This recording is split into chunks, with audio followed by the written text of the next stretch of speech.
are talking 1995's Carnosaur 2, directed by Lewis Monroe and stars John Savage. There was 3 Carnosaur movies and a couple of other kind of like dinosaur movies that did, I think, reuse certain props from this. This obviously being the second one, and widely regarded as the best, albeit this just takes the best elements from the Jurassic World movie and Aliens and kind of smashes them together in a low-budget creature feature. It's only a loose sequel to the original. It doesn't really have much in the way of connective tissue. And in actual fact, it kind of actually redoes certain kind of sequences from the original movie, including kind of the finale, really, to a degree. But what is the story? It focuses on this mining facility which is out in the middle of nowhere that seems to be under siege from dinosaurs. Velociraptors initially, Jurassic stockpile, you know, larger velociraptors, and they seem to have wiped out everyone. The company kind of wants to know what's kind of going on, so they send in a team of sort of engineers and technicians to kind of repair the facility. Unbeknownst to them, but there is a company man who kind of knows what's going on. There, of course, the lower levels were actually home to some type of genetic engineering where scientists have recreated dinosaurs for some reason, which have got out. What will happen? You'll have to watch the movie and find out. So as I mentioned, this one really is kind of it takes the basic plot premise of Aliens, but the antagonists from Jurassic Park to make this kind of low-budget hybrid movie, which is kind of trying to capture the imagination of fans of both of those kind of franchises and those who like a kind of a low-budget film.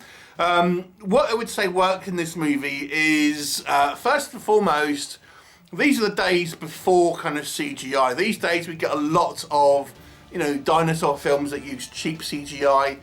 The mid-90s, we were still relying on practical effects, and this movie does benefit from that. In actual fact, they built a huge robotic Tyrannosaur, which it's the same one that they used in the first movie. But apparently the actual robotics of this thing were terrible and kept breaking down. But nonetheless, it's an impressive feat, especially when you consider this is a kind of a lower budget movie. A lot of times they use kind of like, you know, puppets, dinosaurs kind of poking their heads around the corner, and, you know, gloves and things like this to kind of like, you know, having to not use animatronics and things like this. But nonetheless, there are a couple of reasonable practical effects for a low budget film, even a couple of okay gore effects. We get heads bitten off, we get arms getting ripped off, again all done in a practical sense. Those of you who like practical effects, good old wobbly monster suits, then this one may well be up your street. I actually could have quite liked John Savage in this role. Apparently he was, by his own admission, intoxicated through a lot of this movie, but nonetheless I still actually quite like him. And I think our group of protagonists here, unlike say Aliens, which I think this movie is obviously clearly trying to emulate, these aren't soldiers, these are technicians and stuff, and engineers. So you have that added element where these people aren't necessarily combat trained, and the movie doesn't pretend that they are, which I think was kind of the smart move. But I still quite like John Savage's kind of everyman appeal here. And I actually sort of, even though some of our sort of character work here is beyond cheesy on some aspects, they are still kind of somewhat kind of a fun group of characters in kind of a lot of ways. And the movie does have an attempt here at having some kind of like reasonable kind of set design and things like that to make it a kind of a fun experience. And there are, as the movie goes on, there's some quite interesting fight scenes between dinosaurs and human, which I think can be quite fun. It doesn't work. The cinematography for this movie isn't particularly good. It's a little bit underlit at times. Now, granted, this is meant to be a mine and having these kind of like tunnels that go underground. So obviously we're not going to have brilliant light in these things, and I do appreciate that. But for a movie, this movie does unfortunately suffer from being somewhat underlit at times. Now, this could be a reason that they've deliberately done this to try and hide the effects and stuff like that, but it makes it for a little bit of a poor viewing experience. Think, you know, Aliens versus Predator 2, that kind of thing. It's just a little bit underlit at times to make it a little bit, it's hard to see what's kind of going on, and that it doesn't help as well with some choppy editing. Unfortunately, the dinosaur attacks here just seem to be, you know, flinging people around for the most part. You know, they don't really. There's no real attempt here to make these kind of dinosaurs act in any type of particularly kind of realistic manner or anything like that. Obviously, the Jurassic Park films at the time were trying to give us an idea about how dinosaurs would actually kind of maybe act, particularly the kind of the you know, the way the raptors would hunt in packs and things like here.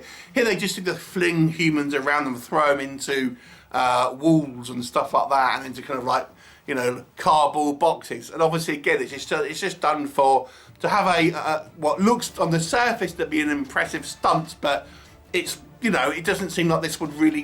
People have got claws and the dinosaurs have got claws and teeth. They're not going to be like throwing people into walls and stuff like that, which seems to constantly going to happen. There isn't as much of the dinosaurs as I would have liked. I think as the movie goes on, we see a little bit more of them, but I actually think it could have benefited from having a little bit more interaction with the kind of the dinosaurs and build up a little bit more tension here. I feel that's a little bit of a missed opportunity, and there is a kind of a temptation here to copy the aliens plot line a little bit too much. You know, to have the company man who wants to try and save the assets and things like that.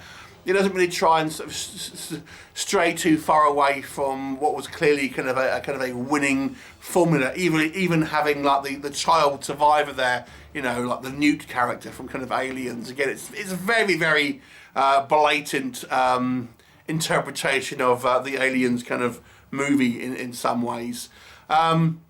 And obviously, yeah, it's cheesy. The acting isn't brilliant. Like I said, I enjoyed John Savage's role, but some of the other kind of the actors here, it's very kind of like, you know, cheesy, schlocky acting from the mid-90s. You probably know what I mean. You really don't get huge amounts of sort of characterization or any type of realistic kind of like dialogue and stuff like that. It's all very like macho kind of sounding stuff, and we have one particular character who way overacts and kind of is meant to be like the kooky sort of character, and albeit there are some amusing sequences with him, it seems a little over the top, I must say.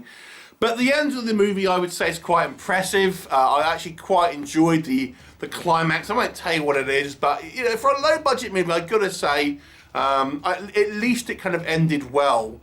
I'll actually say this movie is about an average B movie for me. I'll give it a 5 out of 10, which may be a little higher than some, I feel. But I think this movie was at least entertaining. And, you know, it had a reasonable kind of like, attempted to have some pretty good effects for its budget, I would say. So it's a 5 out of 10. Have you seen it? What did you think of it? Leave me a comment, and I'll look forward to seeing it next time. Bye for now.